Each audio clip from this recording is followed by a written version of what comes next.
Well, it really translates into one word: safety. UL is all about safety, testing for safety, keeping consumers safe.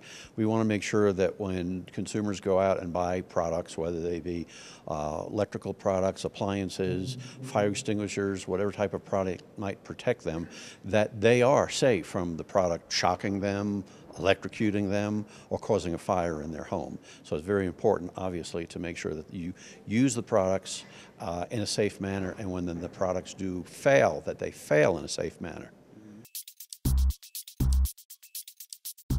It is not a requirement that it has to have the UL. It's actually a voluntary mark, but you will find that most consumers in the United States will look for the UL mark on the products, and therefore most reputable and large retailers will only stock, distribute, and sell products that have the UL on it.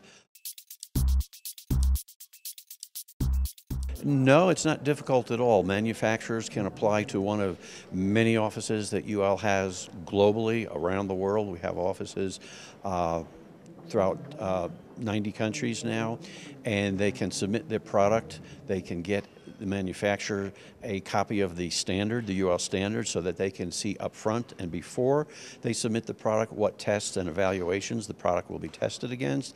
And then the product is submitted to one of the laboratories, and if found to be in compliance, there's then an agreement signed with the manufacturer that allows UL to visit the manufacturer periodically and unannounced to do audits and inspections, making sure that the products are still being manufactured a year from now, 5 years from now, in accordance with the standard. So it's a two-step process. Get the initial product evaluated and tested, and then it's an ongoing audit system to keep the product being acceptable to be labeled. It can be if you have a very complex product. It's not very expensive for products that are not very complex. For the more expensive products, the cost can be minimized if the manufacturer uses a lot of components that have already been tested by UL, and these are called recognized components.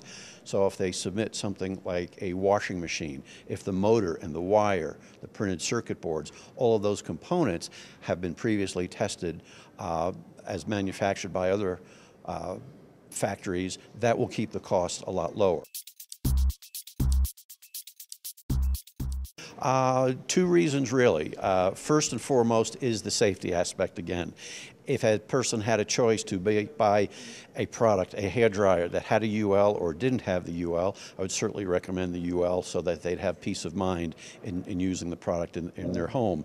The other reason is liability, of course. If there is a fire or a shock or electrocution with a product, it's very likely that the consumer is going to sue the store that sold it to them, the distributor, and this helps protect the liability against the stores, the distributors, and it minimizes that anticipated lawsuit. So again, retailers like to sell UL products to avoid litigation and liability.